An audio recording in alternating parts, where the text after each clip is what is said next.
Thank you. Better put my glasses on. I didn't have to wear these when I was an undergraduate. Thank you so much, Piers, for that introduction. And thank you to the university for inviting me to speak today.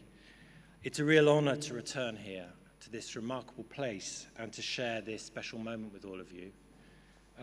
Firstly, I want to extend my heartfelt congratulations to each of you graduating today. Earning a degree is no small feat. It demands dedication, commitment, and sacrifice. This achievement reflects not just your time spent here at Warwick, but also the many years you've invested before arriving here. I also want to take this opportunity to thank you for choosing to study an arts subject. As someone passionate about the essential role of the arts in society, I'm concerned that the number of young people pursuing arts subjects is declining. Creative thinkers are just as essential to society as scientists, social scientists, and mathematicians. Whether you choose a career in your field or study or venture into something different, a degree in arts broadens horizons, deepens understanding of human experience, and nurtures imagination and empathy, qualities the world desperately needs, perhaps now more than ever. When Charles Dickens wrote Hard Times in 1854, he criticized an approach to education which emphasized learning facts at the expense of developing the imagination. I wish our educational policymakers would act on Dickens' advice, but I'm grateful to you for bucking the trend. There are two other groups here today that I would also want to thank. The first one is your families, the graduates and graduands' families. Thank you for all the support you've given your loved ones to get them here today. Your contributions have been vital to the achievement we're celebrating. Just as it takes a village to raise a child, it takes a community to help that child graduate from one of the country's leading universities. No doubt your support has come in many forms: moral, emotional, and no doubt sometimes financial. Thank you for all of it from the rest of us here. And the second group are the university staff. Thank you to all of you for everything you've done for today's graduates. Whether through your teaching or through making the university function so successfully, all of it has made a vital contribution. Thank you for dedicating yourselves to the invaluable field of education and the way you help students to reach their potential.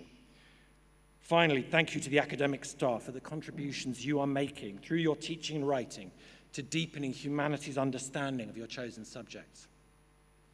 So let's just take a moment, all of us here today, to celebrate everything that's been accomplished, not just academically, but in the personal growth and friendships that have been forged over the last few years.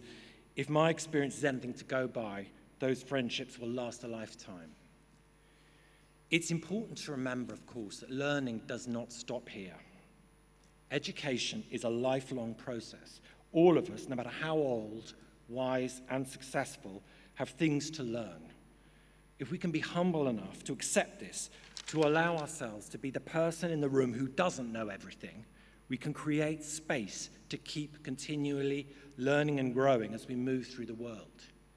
In my experience as a theatre and film director, I've come to realize that the best projects are those that allow me to learn something new. By doing so, I extend myself, which somehow keeps the storytelling alive and fresh. But doing new things and taking risks is scary because it opens us up to the possibility of failure. And as long as we take risks, step into new situations, and confront new challenges, some failure, I'm afraid, is inevitable. And when it happens, make no mistake, it really sucks. The important thing to take away is, although failure can be painful, it can be our wisest teacher. When I reflect on my career, there's no doubt that I've learned more from my failures than my successes. Failure gives us the chance to ask, what would I do differently? And by doing so, we can course correct, make adjustments, and get better at what we do. It's always tempting to blame other people or circumstances when things don't work out the way we want to. But unless we acknowledge our role in what happened, we are in danger of repeating our mistakes. Alternatively, we might be tempted to try insulating ourselves against failure by avoiding taking risk. But the price of playing it safe is high. It can make us feel stagnant and disconnected from life. It is only by embracing uncertainty and making ourselves vulnerable to new experiences that we grow. As you leave Warwick, you stand on the threshold of an incredible adventure, something to be genuinely excited about. But the shift away from the structure of full-time education can feel very daunting, especially in today's unpredictable and competitive world. But if I could offer one piece of advice to you to help you navigate this transition, it would be to think of it as the starting line of a marathon and not a sprint. Your decisions about career paths are not set in stone. You can always shift gears or take a completely new direction. I'm sorry, parents, I know you might not want to hear that, but even if you feel certain about what you want to do, finding your place may take time. It took me a full year after graduating from Warwick to realize I wanted to be a theatre director, and I have to say it took nearly 9 years before I was actually making a proper living from it. There were many times when I wanted to give up. During my various glamorous side hustles, decorating, driving, and even working as a hairdresser's receptionist, where, by the way, I discovered a talent for selling high-end hair products. I was watching theatre, reading, and reflecting on what my chosen path meant to me. In the end, none of that was wasted time. It allowed me to prepare for the opportunities when they did arise and appreciate the privilege of doing what I love, a feeling that has stayed with me to this day. Often we don't realize we're learning lessons until we're on the other side. Finally, I encourage you not to feel disheartened by the state of the world. The news these days can feel overwhelming and discouraging. In a landscape filled with intolerance, oppression, and rising inequality, it's easy to slip into despair. But when we give up on the hope that things can get better, we allow injustice to thrive. It's worth remembering, history tells us when we come together with a clear sense of purpose, things can get better. Women did get the vote. The slave trade and Jim Crow were abolished, as was apartheid. Child labour in Britain was ended. When I sat in this hall, right up there, on my first day as a university student 40 years ago, it was unthinkable that I would ever be allowed to marry someone of my own sex.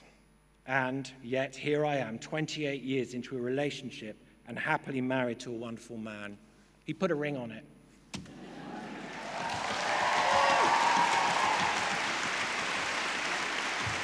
Thank you.